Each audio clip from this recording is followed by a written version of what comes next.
What other tools, exercises, questions do you have for people who have trouble spending money?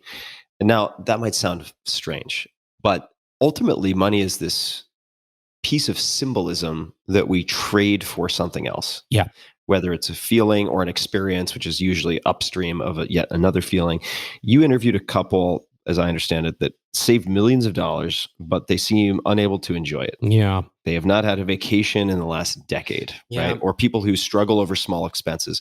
Well, what are some other tools in the toolkit or questions, approaches that you use in cases like that? And this might sound really strange to people, like it's rarefied air, right? They might be like, like they're taking this conversation in a direction that will not relate to anyone.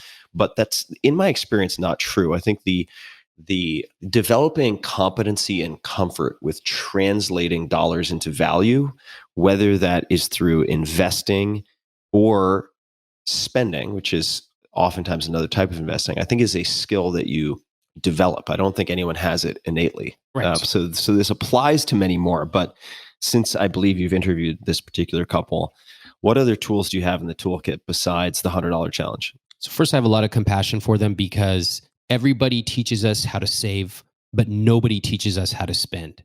Spending is a skill. And, my dream is to take someone who's made money and take them out in New York for 2 or 3 days and show them how to spend money commensurate with the level that they are at. Now, please do not DM me and ask me to take you out in New York or LA. I'm not doing that anymore. Tim, if you want to do that, I think you spend money, fine. But please don't DM me and ask for a free tour. You know what? I'll make a confession just real quick. So I think it has been very hard for me to learn how to spend money. Very challenging. And in fact, I'm interrupting, so don't lose your train of thought. But the reason I'm interrupting is that literally this past weekend was maybe the first time ever I have done like a proper weekend in New York City with my girlfriend. Really? Yeah. Wait, is this about to happen? Are you and I going to have a romantic adventure where I'm going to, we're going to like go to a Broadway show together? And well, I mean, I'm open to that. I literally just did this though, this past weekend. How'd it feel? It felt fucking amazing. Yes. And it was outstanding. And we had so much fun and it brought us closer. And, there are things we would do again and some things we wouldn't do again. But ultimately, it was affordable. And like, why are we collecting all these M&Ms? Like you can, if not to ultimately use them in some fashion. And that's not to say you don't save. I mean, I've spent my whole life saving, right? But as you said, like you just don't, you're getting the first piece of the puzzle, but then you have to figure out the rest of it. Please continue. Yeah. So thrilled to hear that. And it doesn't matter whether the amount is, $10,000 that you save or a much larger amount. Invariably, if you've been saving and or investing for a while, you will ultimately have an amount where you have to decide what to do with it. And most of us spend our entire lives focusing on just the saving part. But I think probably every single one of us has a parent or a relative or somebody older than us who does not know how to enjoy their money. And they still drive around town to save money on gas. And you say, look, you've got enough. What are you going to do with it? And then ultimately, they will say something like, well, I guess I'll just give it to my kids.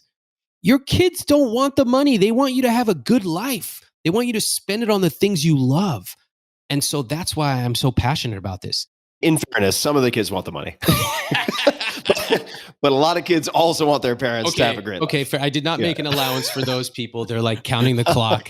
Oh, that's sad. So, I have found that you cannot tell people who struggle with spending money, hey guys, you really need to spend more money. It's just, it goes in one ear and out the other. It's not even a factor in their life. That's why I spend so much time saying, what's your rich life? It's very much like the same. You can't tell someone who loves chocolate cake, cut out the chocolate cake. Instead, we say, hey, let's add a little bit more delicious chicken. Let's add some really good asparagus. Yeah, you still want the chocolate cake, cool, but it's probably going to just naturally become a little bit less of a part on the plate.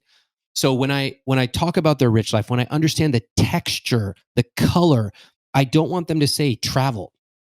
I want them to say, I'm going to Indonesia for 4 weeks with my beautiful wife. We're going to sit in seat 2A or 2D, and this is where we're going to stay, and this is what we're going to do, and we're even going to have a food tour, and we're going to do this and that.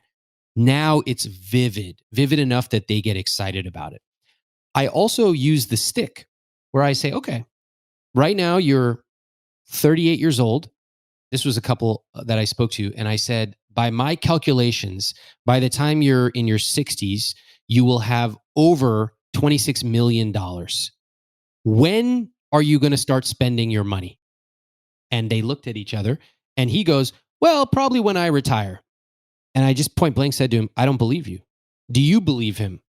And the wife said, no, I don't believe. Of course I don't believe. He can't even spend his money right now. And so what I encouraged them and what I showed them was, would you rather end up at 60 with some amount of money, or would you rather end up at 60 with just a little bit less money, but a lifetime worth of experience? Ultimately, when I'm speaking to people like this who find it difficult, they're just afraid that they'll lose it all. And as I probed him, you know what he told me? His dad had lost all of his money late in life. So you often find these family challenges that they cannot escape from. How did he lose his money? Do you remember? How did his dad lose the It money? was in another country, and he made a series of bad investments and bad deals and lost it all. So they've constantly lived with this fear, as, by the way, all of us do, based on the cues we were raised with, that, you know, I could lose it all, or that I'll never be rich, or that the rich are all evil. And those are some of those invisible scripts that we have to work through if we want to work with our partner together towards a rich life.